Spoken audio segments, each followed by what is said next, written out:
નમસ્કાર. આજના આપણા વિડીયોમાં આપણે જે દાડમમાં જીવાત આવે છે થ્રિપ્સ, તો આપણે થ્રિપ્સ માટેની આ વિડીયોમાં ચર્ચા કરીશું, જેથી તમે પણ બધા ખેડૂત મિત્રોને શેર કરી દો, લાઈક કરી દો, જેનાથી બીજા ખેડૂત મિત્રોને પણ ખ્યાલ આવે. તો સૌપ્રથમ આપણે થ્રિપ્સ છે ને ઓળખવી કેવી રીતે? તો થ્રિપ્સ છે મુખ્યત્વે જે છે નવા પાન છે, નવા ફૂલ છે, નવા ફ્રૂટ છે, આના ઉપર જે છે એ વધારે પ્રમાણમાં જોવા મળતી હોય છે. તો થ્રિપ્સ છે જે દાડમમાં મુખ્યત્વે પીળા કલરની અથવા કાળા કલરની, આ બે પ્રકારની જે થ્રિપ્સ વધારે જોવામાં આવે છે. આ થ્રિપ્સ છે એકદમ અતિ નાની હોય છે.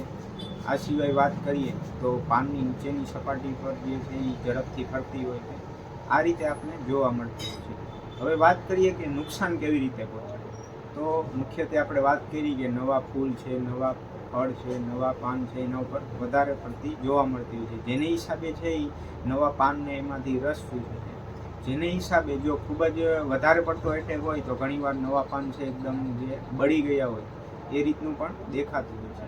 આ સિવાય વાત કરીએ જો કાળી થ્રિપ્સ છે એ મુખ્યત્વે પોલન હોય નરના, એ પોલનને પણ નુકસાન પહોંચાડે છે. એટલે કે તમે ફૂલ ખખેરો મોબાઈલ પર તો જે નર ફૂલ હોય એમાં પણ ઘણી બધી જે છે થ્રિપ્સ હોય છે.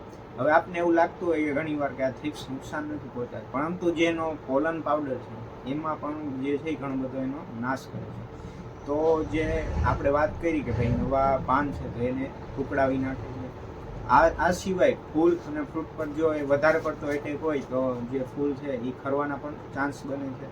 આ સિવાય જો જે ફૂલ છે એ સેટ થઈ ગયો એટલે કે ફૂલમાંથી ફ્રૂટમાં રૂપાંતર થઈ આવે તો ફ્રૂટ છે એનું જ્યારે આપણે ક્વોલિટી હોય તે ક્વોલિટી છે નબળી કરે છે. એટલે કે ફ્રૂટ ઉપર બ્રાઉન કલરના દાગા દેખાય છે. આ સિવાય ફ્રૂટને કઠણ બનાવી નાખે છે.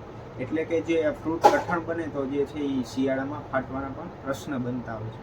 તો આ થ્રિપ્સ છે આવી રીતે જો ટૂંકમાં વાત કરીએ તો નવા પાન, ફૂલ, ફ્રૂટ એમાં નુકસાન કરશે. હવે આ જે થ્રિપ્સ છે એ ક્યારે વધારે જોવા મળે છે? તો જ્યારે 25 ડિગ્રીથી લઈ 35 ડિગ્રીનું ટેમ્પરેચર હોય ત્યારે જોવા મળે છે. આ સિવાય માર્ચથી લઈ જૂન સુધીના જે ગાળા આમાં જે છે એ વધારે પડતો એટેક જોવા મળે છે.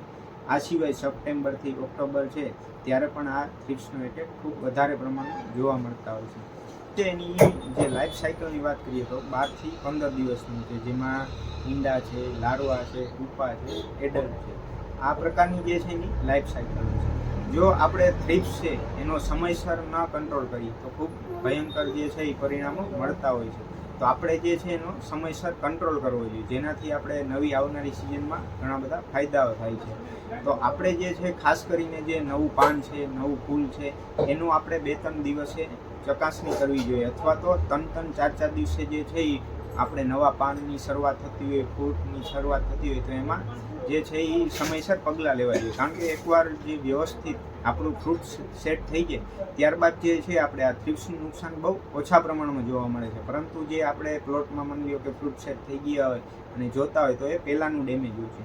જેથી કરીને આપણે સમયસર થ્રિપ્સનો કંટ્રોલ કરવો જોઈએ, જેનાથી આપણે સારા પરિણામો મળી શકે. આપણે આવનારા બીજા વિડીયોમાં જે છે એ બીજી જીવાતોનું પણ વર્ગીકરણ કરીશું. આ સિવાય આપણે બીજું થ્રિપ્સનો કંટ્રોલ કઈ રીતે કરવો એનો પણ આપણે વિડીયોમાં ચર્ચા કરીશું. તો આપણા જે આ વિડીયો છે તમે બીજા ખેડૂત મિત્રોને પણ શેર કરી દો. આભાર.